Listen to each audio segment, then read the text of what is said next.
Hello friends, welcome back to Nish classes. आप सभी का बहुत बहुत स्वागत है निश क्लासेस पे।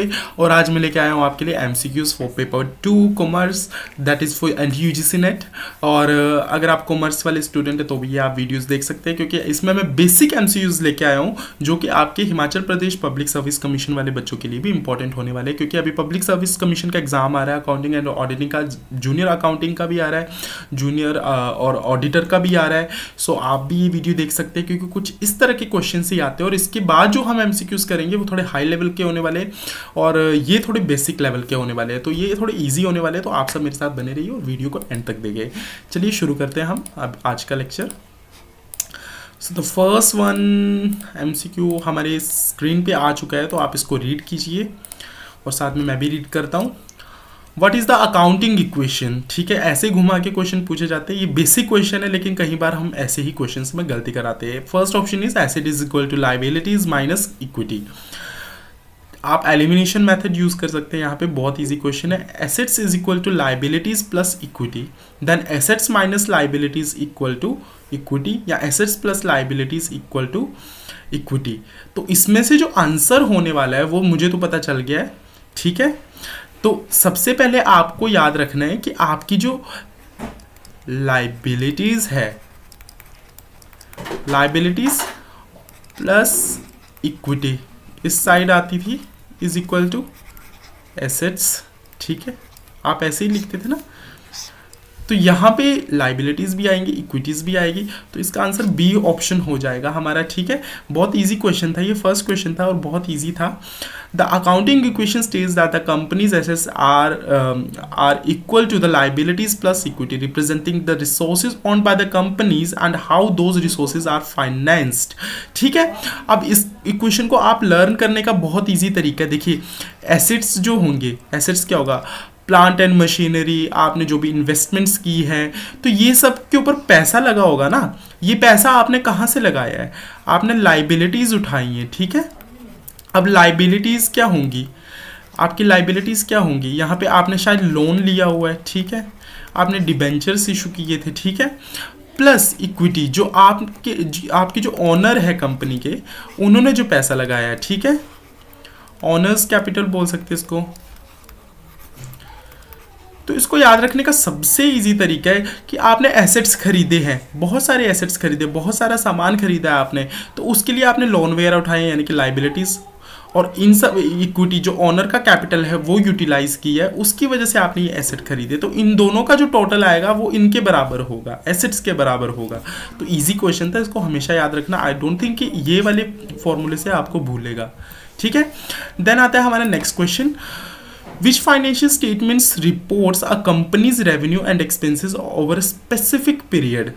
अब कौन सा फाइनेंशियल स्टेटमेंट रिपोर्ट जो होती है, कौन सी फाइनेंशियल स्टेटमेंट रिपोर्ट है कंपनी की जो हमारे रेवेन्यू और एक्सपेंसेस को बताती है ओवर अ स्पेसिफिक पीरियड, किसी स्पेसिफिक पीरियड के लिए? बैलेंस शीट बताती है, या इनकम स्टेटमेंट बताती है, या हमारे स्टेटमेंट ऑफ कैश फ्लो बताता है, या फिर स्टेटमेंट ऑफ रिटेन्ड अर्निंग? तो देखिए, इसमें एलिमिनेशन मेथड यूज कीजिए। यहाँ पे रिटेन्ड अर्निंग का तो कोई काम नहीं है। रिटेन्ड अर्निंग जो हम डिस्ट्रीब्यूट नहीं करते और उसको बचा लेते हैं आगे यूटिलाइज करने के लिए। जब हमारा प्रॉफिट होता है ना, तो प्रॉफिट को हम डिस्ट्रीब्यूट नहीं करते अमंग शेयर होल्डर्स, हम उनको रिटेन करके रख लेते हैं फॉर फर्दर इन्वेस्टमेंट और further utilization. That is your retained earning. ठीक है, और स्टेटमेंट ऑफ कैश फ्लो। अब कैश फ्लो जो है, कैश फ्लो तो आपका पूरे फाइनेंशियल ईयर का बता देता है। ठीक है, अब इनकम स्टेटमेंट जो है और बैलेंस शीट में आपका बचा है, तो बैलेंस शीट तो एसेट्स एंड लायबिलिटीज को बताता है, तो ये भी नहीं होगा। अब दो में यहाँ पे कंफ्यूजन रह रही है, इनकम स्टेटमेंट या फिर कैश फ्लो स्टेटमेंट। तो इसका जो आंसर होने वाला है आपका होने वाला है इनकम स्टेटमेंट्स। तो इनकम स्टेटमेंट कैसे होगा? The income statement also known as profit and loss statement shows a company's revenue and expenses over a certain period resulting in net income और net loss। देखिए, आपके रेवेन्यू और expenses ही बताता है income statement का। तो मेन काम ही है कि आपकी इनकम कितनी हो रही है और एक्सपेंसेस कितने हो, आप रेवेन्यू कितना कमा रहे हो और एक्सपेंस कितना कमा रहे हो। रेवेन्यूज जो है आपके, जितना आपने अर्निंग की है उसमें से आप एक्सपेंसेस माइनस करोगे तभी आपकी इनकम आएगी। इनकम इज योर इनकम क्या होता है आपका, इनकम आपका एक तरह से प्रॉफिट रख लो, ठीक है, प्रॉफिट नहीं ग्रॉस प्रॉफिट रख लो, ठीक है, ग्रॉस प्रॉफिट। तो यही आपकी जो नेट इनकम या नेट लॉस निकला है, ये एक स्पेसिफिक पीरियड के लिए आपका इनकम स्टेटमेंट बताता है, ठीक है। देन कैश फ्लो क्या बताता है आपका, कैश फ्लो तो कैश कितना आ रहा है, कितना जा रहा है कंपनी के बाहर, ठीक है, कितना कैश आ रहा है, कितना आपका जा रहा है, ठीक है। तो ये चीज़ कैश फ्लो बताता है। और रिटेन्ड अर्निंग का मैंने बता दिया कि रिटेन्ड अर्निंग जो आप डिस्ट्रीब्यूट नहीं करते हो प्रॉफिट को अमंग शेयर होल्डर्स में डिस्ट्रीब्यूट ना करके आप क्या करते हो, कुछ प्रॉफिट्स को रिटेन कर लेते हो, ठीक है, that is your retained earning. Then आपका नेक्स्ट क्वेश्चन आता है, what is the purpose of an audit. Audit का पर्पस क्या है, ऑडिट की वीडियो मैंने types of audit and audit के ओपिनियन के टाइप्स मैंने डाल दिए, वो भी आप देख सकते हैं और मैं लिंक डिस्क्रिप्शन में दे दूंगा, ठीक है। तो ऑडिट के पर्पस क्या है, to prepare financial statements, to detect frauds and error, to determine tax liabilities, to forecast future financial performance. बहुत इजी क्वेश्चन है ये, बहुत ही ज़्यादा इजी क्वेश्चन है। फाइनेंशियल स्टेटमेंट्स तो ऑडिटर प्रिपेयर नहीं करता, ठीक है। टैक्स लाइबिलिटी, अब टैक्स पे करना तो उसके लिए तो हम टैक्स ऑडिटर का, टैक्स लाइबिलिटी को डिटरमाइन करना भी टैक्स ऑडिटर का काम नहीं है। टैक्स ऑडिटर तो वैसे एक टैक्स ऑडिटर होता है आपका, ठीक है, वो क्या देखता है कि आप टैक्स वगैरह पे कर रहे हो या नहीं कर रहे हो, ठीक है। लेकिन टैक्स को डिटरमाइन कौन करता है, जो आपने टैक्स बनाना है, जो भी आपका अकाउंटेंट होगा वो डिटरमाइन करेगा, ठीक है, या फिर जो भी आपका CA आपने अपॉइंट किया होगा वो डिटरमाइन करेगा, रिटर्न्स वगैरह फाइल करेगा, टैक्स ऑडिटर उसको एग्जामिन करेगा, ठीक है। देन आता है forecast future financial performance. Future financial performance को फोरकास्ट क्यों करेगा, फाइनेंशियल परफॉर्मेंस, ये तो हमारे जो भी हमने हमारे फाइनेंशियल परफॉर्मेंस को फोरकास्ट करने के लिए जो भी हमने कमिटीज़ बनाई होगी अपनी, ठीक है, जो प्लानिंग करती हैं आपकी मैनेजमेंट होगी, बेसिकली जो मैनेजमेंट होगी ये उसका काम होगा। और तो ऑडिटर का काम होता है कि कोई फ्रॉड या एरर्स तो नहीं है, तो ये ऑडिटर का आपका काम होता है। So the primary purpose of an audit is to provide assurance that the financial statements are free from material misstatements including frauds and errors. तो ऑडिट का पर्पस क्या होता है, ऑडिट करने का पर्पस क्या होता है कि हम डिटेक्ट कर पाए जो फ्रॉड्स एंड एरर्स हमारे से गलती से या फिर जानबूझ के हो रहे हैं, ठीक है। तो ये हमारा ऑडिट का काम होता है। Then your next question is which of the following is not a type of audit opinion. अब इसमें से ऑडिट ओपिनियन कौन सा है, जिन्होंने ऑडिट ओपिनियन वाली वीडियो देखी है उनके लिए तो सही है, वो ये क्वेश्चन आराम से कर लेंगे, ठीक है। तो इनमें से कौन सा ऑडिट ओपिनियन नहीं है, अनक्वालिफाइड, क्वालिफाइड, एडवर्स या बैलेंस्ड। तो इसमें से जो आंसर होने वाला है आपका वो होने वाला है बैलेंस्ड। बहुत ईजी क्वेश्चन था ये, ठीक है। और ऐसा क्यों हुआ, हमने बैलेंस को क्यों चूज़ किया। क्वालिफाइड जो है, अनक्वालिफाइड जो है ये आपका पॉजिटिव है, ठीक है, और ये मैंने समझाया और क्यों पॉजिटिव है, ये क्लीन ओपिनियन इसको बोला जाता है, ठीक है। अनक्वालिफाइड मतलब कि इसके ऊपर कोई फर्दर इन्वेस्टिगेशन नहीं होगी, क्वालिफाइड मतलब कि इसके ऊपर फर्दर इन्वेस्टिगेशन होगी। देन एडवर्स मतलब कि ये तो गलत है, ये बिल्कुल ही गलत ओपिनियन है, मतलब कि यहाँ पे ज़रूर कुछ ना कुछ गलतियाँ हो रही है कंपनी में, मिस स्टेटमेंट्स हो रही हैं या फिर मिस रिप्रेजेंटेशंस हो रही हैं, ठीक है।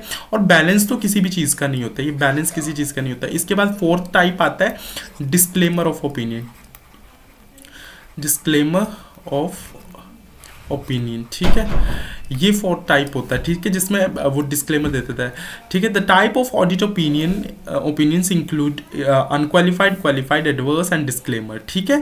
Balance is not recognize a type of audit opinion, balance किसी भी तरह का टाइप नहीं है, ठीक है। Then our next question is what is the primary responsibility of an external auditor. अब एक्सटर्नल ऑडिटर कौन होता है, क्या होता है, मैंने वीडियो में करवाया हुआ है, वो भी आप देख सकते हैं, ठीक है। तो इसकी रिस्पॉन्सिबिलिटीज क्या है, preparation of financial statement, detection of frauds and error, compliance with tax regulations, review of internal controls. अब इसमें से कौन सा होने वाला है हमारा आंसर, आप लोग सोच के बताइए। तो आप वीडियो पॉज करके भी रख सकते हैं।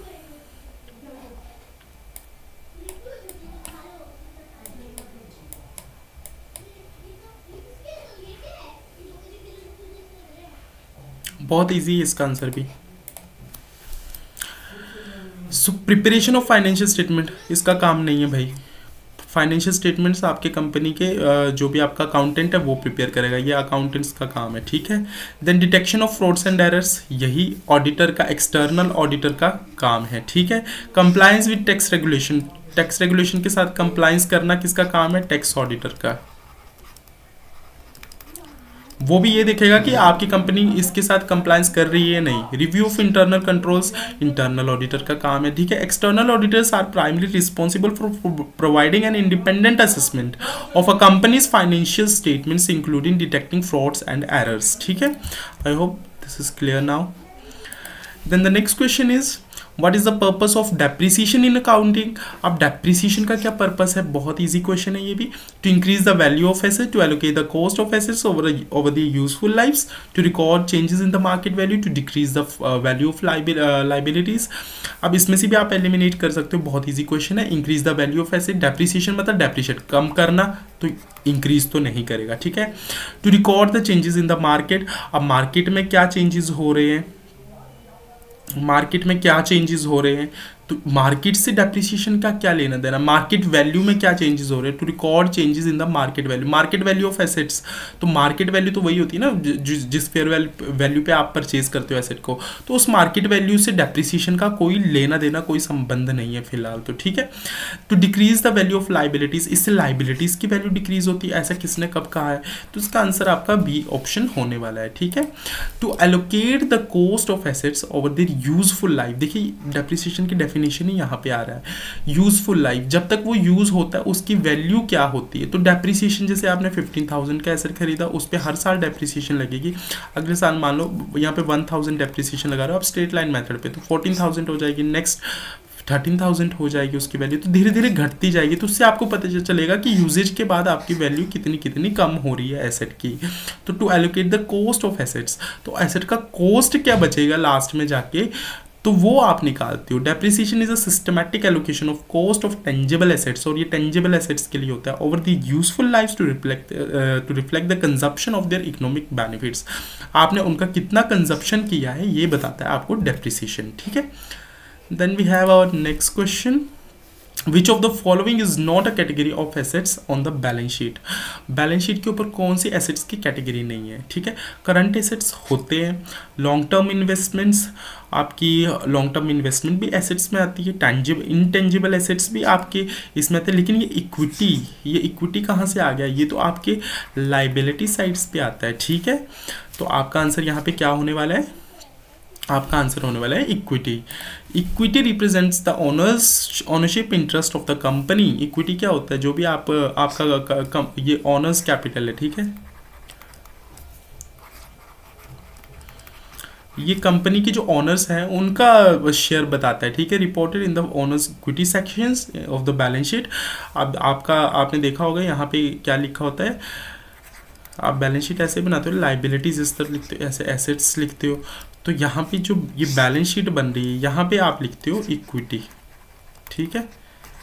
और यहाँ पे क्या लिखते हो, जैसे करंट एसेट्स आ जाते हैं, फिर आपके लॉन्ग टर्म इन्वेस्टमेंट्स वगैरह इसमें आ जाते हैं, नॉन करंट एसेट्स में आ जाते हैं, नॉन करंट एसेट्स में आ जाते हैं। देन इंटेंजिबल एसेट्स वगैरह, यहाँ पे करंट एसेट्स में भी दो पार्ट्स बनाते हो आप, टेंजिबल एसेट्स और एक पार्ट बनाते हो इंटेंजिबल एसेट्स, ठीक है। तो ऐसे करके आपकी बैलेंस शीट बनती है। तो कौन सा इसमें नहीं आ रहा था, इक्विटी जो है वो लाइबिलिटी साइड पे आता है आपका, ठीक है। Then we have our next question, what is the purpose of an internal audit. अब इंटरनल ऑडिट का क्या पर्पस है, to provide an independent opinion on the financial statements, to ensure compliance with laws and regulations, to assess the effectiveness of internal control, to prepare tax returns. तो इसका जो answer है वो भी बहुत इजी है, इंटरनल ऑडिट है। Answer में इसी क्वेश्चन से आंसर मिल रहा है, इंटरनल कंट्रोल के लिए ये यूज होता है। तो ऐसा मैंने कैसे निकाला, independent opinion on the financial statements, ये आपका to ensure the financial compliance with the laws and regulations, ये भी होता है, लेकिन ये मैंने आपको लास्ट वीडियोस में करवाया था किन किन में होता है, आपको वो वीडियो जाके देखनी पड़ेगी। टाइप्स ऑफ ऑडिटर्स, ठीक है, टाइप्स ऑफ ऑडिट्स, ठीक है। टू प्रिपेयर टैक्स रिटर्न्स, ये टैक्स रिटर्न से तो कोई लेना देना नहीं है इसका। Internal audits evaluate the adequacy and effectiveness of a companies internal control, risk management and governance purposes, ठीक है। आप गवर्नेंस कर रहे हो नहीं, ठीक है, फॉलो कर रहे हो रूल्स एंड रेगुलेशंस को नहीं, रिस्क आपका मैनेज करता है ये, और इंटरनल कंट्रोल सेम यही वाली लैंग्वेज मैंने उसमें लिखी हुई थी जो आपके पीछे वाली वीडियो है, ठीक है। देन आता है आपको, इसीलिए आपको ये ऑडिटर्स के बारे में और ये छोटी छोटी चीज़ें पता होनी चाहिए, इनके बीच में डिफ्रेंशिएट करना आना चाहिए, ठीक है। Which of the following is the qualitative characteristics of the financial information according to IASB conceptual framework? अब IASB कुछ बच्चों को शायद पता होगा, कुछ बच्चों को शायद नहीं पता होगा। इंटरनेशनल अकाउंटिंग सिक्योरिटी बोर्ड, कुछ ऐसी इसकी फुल फॉर्म है। हाँ यही है, ठीक है। तो इसमें से कौन सी qualitative characteristics of financial statement according to, इसमें से कौन सी क्वालिटेटिव, देखो एक तो होती है क्वांटिटेटिव, ठीक है, एक होता है क्वालिटेटिव। क्वांटिटेटिव बोले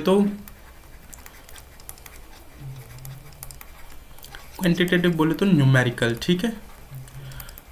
न्यूमेरिकल इंफॉर्मेशन कौन प्रोवाइड करेगा? कंपेरेबिलिटी करना होगा तो कर लेंगे, कंपेयर करेंगे in terms of number, materiality या टाइमलीनेस या रेलेवेंस। वैसे तो इसका आंसर रेलेवेंस है। रेलेवेंस आपका क्वालिटेटिव है, ठीक है, रेलेवेंस देख रहे हो आप, ठीक है, कि वो कितना रेलेवेंट है आपके लिए। तो आपका जो सबसे पहले IASB बता देता हूँ, इंटरनेशनल अकाउंटिंग स्टैंडर्ड बोर्ड, ठीक है, that is your international accounting standard board is IASB is an independent standard setting body. ये स्टैंडर्ड सेट करती है, responsible for developing and promoting international financial reporting standards, ठीक है, IFRs को promote करता है, ठीक है, world wide. These standards provide a common language for financial reporting. ये स्टैंडर्ड्स का काम क्या होता है कि फाइनेंशियल रिपोर्टिंग के लिए कॉमन लैंग्वेज प्रोवाइड करते हैं, जैसे हम अकाउंटिंग करते हैं उस तरह से, ठीक है। Ensuring comparability and transparency across the board, across borders, ठीक है। जब आप अकाउंटिंग एक ही तरह से करोगे तो क्या करोगे, आप कंपेयर कर पाओगे, ठीक है, चाहे उस देश में बैठे हो या नहीं, ठीक, उस देश में बैठे हो किसी और देश में, ठीक है। ट्रांसपेरेंसी इससे इंप्रूव होती है। तो रेलेवेंस जो है वो आपका इसका एक क्वालिटेटिव फीचर है, ठीक है, आप क्वालिटेटिव फीचर बोल सकते हो। Capable of influencing economic decision by being timely, predictive and confirmatory, ठीक है। तो आप रेलेवेंस से क्या समझते हो? रेलेवेंस मतलब कि कितनी रेलेवेंट इंफॉर्मेशन है आपके लिए, या फिर आप बोलते हैं ना ऐसे कि ये रेलेवेंस रखता है या नहीं रखता है, ये टॉपिक रेलेवेंट है या नहीं है, मतलब आपके काम का है या नहीं है। तो इसको आप नंबर्स में थोड़ा ना तोल रहे हो, आप तो सिर्फ इसका क्वालिटेटिव एस्पेक्ट देख रहे हो। लेकिन कंपेरेबिलिटी, मटीरियलिटी एंड टाइमलीनेस, इन सभी को आप इन टर्म्स ऑफ नंबर देख सकते हो, इन टर्म्स ऑफ नंबर्स, ठीक है, कंपेयर कर सकते हो। देन आपका आता है नेक्स्ट क्वेश्चन, ये आज का हमारा लास्ट क्वेश्चन होने वाला है। What is the purpose of the statement of cash flow? Cash flow का स्टेटमेंट क्या है? कैश फ्लो स्टेटमेंट्स का पर्पस क्या है? To report a company's financial position at a specific point in time. ये क्वेश्चन हम शायद कर भी चुके हैं, ये हमने स्पेसिफिक पॉइंट इन टाइम पे कौन सा एक्सप्लेन करता है आपका स्पेसिफिक पॉइंट इन टाइम पे, ये तो नहीं आएगा। देखिए वो कौन होता है? इनकम स्टेटमेंट, यहाँ पे इनकम स्टेटमेंट आएगा, ये इनकम स्टेटमेंट का आंसर है। जो आपका स्पेसिफिक पॉइंट इन टाइम पे आपके कंपनीज की फाइनेंशियल पोजीशन को बताता है, that is your income statement. तो ये वाला तो ऑप्शन कट गया। To disclose changes in equity over a period, अब इक्विटी में चेंजेस आ रहे हैं उसको डिस्क्लोज करता है। To provide information about company's cash receipts and payments, to summarize company's revenue and expenses over for a period. अब समराइज करना किसका काम होता है? तो इसका आंसर जो होने वाला है आपका सी ऑप्शन, ठीक है। ये मैंने उस जो पिछला क्वेश्चन आया था जब ये फाइनेंशियल इनकम स्टेटमेंट वाला आया था उसमें भी बताया था कि कैश आ रहा है जा रहा है, कैश रिसिप्ट्स या पेमेंट्स को कौन डिटरमाइन करता है? कैश फ्लो स्टेटमेंट, ठीक है। तो यही हमारी आज की वीडियो थी। आई होप आप इसको समझ गए होंगे, कैश फ्लो स्टेटमेंट्स और इसका हमारा इनकम स्टेटमेंट के इसके 2 क्वेश्चंस आए। तो आई होप आपको वीडियो पसंद आई होगी। नेक्स्ट लेक्चर में मैं ज़्यादा अच्छे वाले और ज़्यादा मुश्किल वाले क्वेश्चंस लेके आऊँगा। ये थोड़े बेसिक से क्वेश्चन थे, मैंने सोचा करना ज़रूरी है। सो आई होप आपको लेक्चर पसंद आया होगा। Thank you and have a nice day. और आपको वीडियो पसंद आई है तो लाइक शेयर एंड सब्सक्राइब करें। Thank you.